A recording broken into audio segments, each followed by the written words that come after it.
Chapter 34. Come near, ye nations, and hear, and hearken, ye people. Let the earth hear, and all that is therein, the world and all things that come forth of it.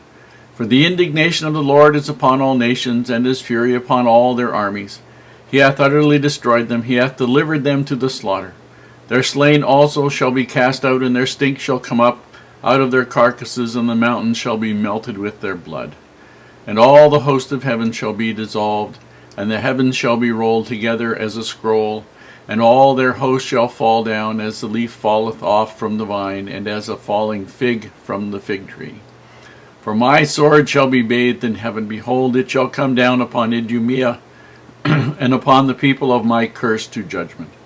The sword of the Lord is filled with blood. It is made fat with fatness, and with the blood of lambs and goats, with the fat of the kidneys of rams. For the Lord hath a sacrifice of Bozrah, and a great slaughter in the land of Idumea. And the unicorn shall come down with them, and the bullocks with the bulls, and their land shall be soaked with blood, and their dust made fat with fatness. For it is the day of the Lord's vengeance, and the year of recompense for the controversy of Zion.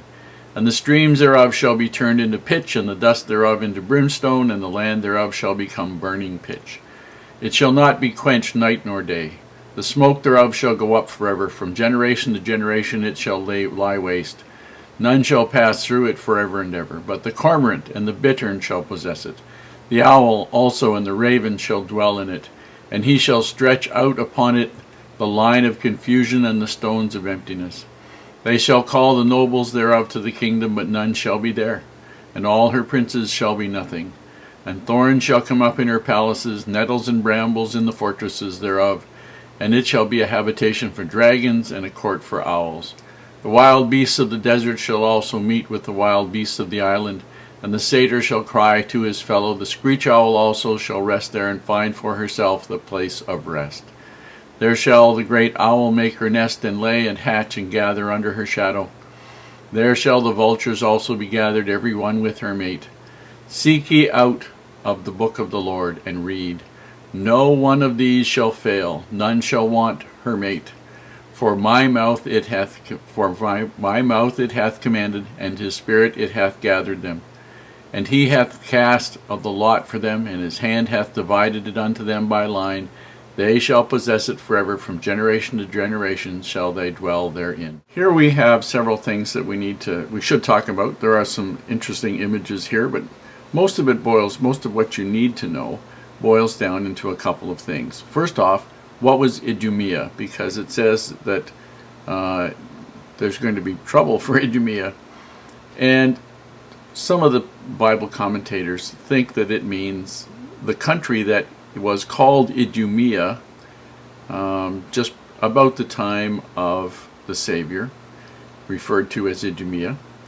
And that really was the country that used to be known as Edom, the south end of the Dead Sea. And Idumea is the Latin name for Edom. And it was also the original home of Herod the Great. He was from Idumea. At one time that area was conquered by Judah and converted to Judaism. All the males were circumcised. They took on the rules of living as Jews, and for all intents and purposes became Jews. Although somewhat despised by other Jews, they were still functioning as Jews. Here, however, Idumea doesn't mean just this country. Idumea is used in this context to mean the entire world.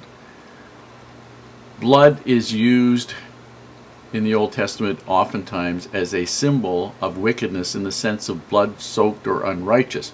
Now, of course, every time it mentions blood, that isn't the case. There are many cases where it talks about blood on the altars and things like that, and that has nothing to do with unrighteousness. But if you're talking about oppression and wickedness, and the word blood is there, then that's in connotation, in meaning of that. And the world will experience a great slaughter just prior to the coming of the Savior. The wicked part of the world will experience a great slaughter. And that's in the last days. And if you take a look in Jeremiah and Joel and Ezekiel, where they talk about the Battle of Armageddon. That also talks about the slaughter, the armies, all the people dying. And the interesting thing is, in Hebrew, what we call Armageddon is the city of Megiddo, which still exists in Jerusalem today. It's right by a big highway on a main transportation route. I have seen pictures of it. It'd be an interesting place for a battle, and certainly a place for lots of people to be. Now, in verses 16 and 17, it talks about the book of the Lord. This is one of the books that is mentioned in the Bible by name, that of course is not part of the Bible because it is kept in heaven. And the names of those people who have kept their covenants, and I want you to understand the word covenants now, who have made covenants, just as Israel was told they had covenants to make, that these, not one of them will die, and not one of them will fail, and not one of them will be without their mate. You need to find out what covenants you need to make.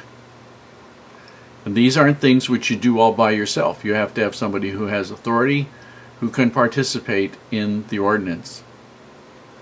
And it has to have somebody who has been given that authority. For instance, as Moses was given authority. Moses didn't take it on himself.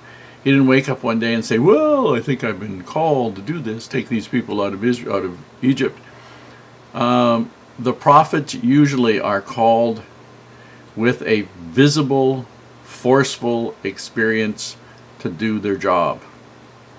And it isn't an internal feeling or something minor.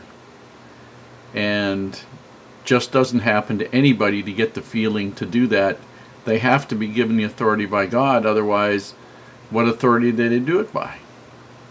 So, if you want your name written in the book of the Lord, you want to survive all of this stuff, you want to be righteous, you got covenants you need to find and make.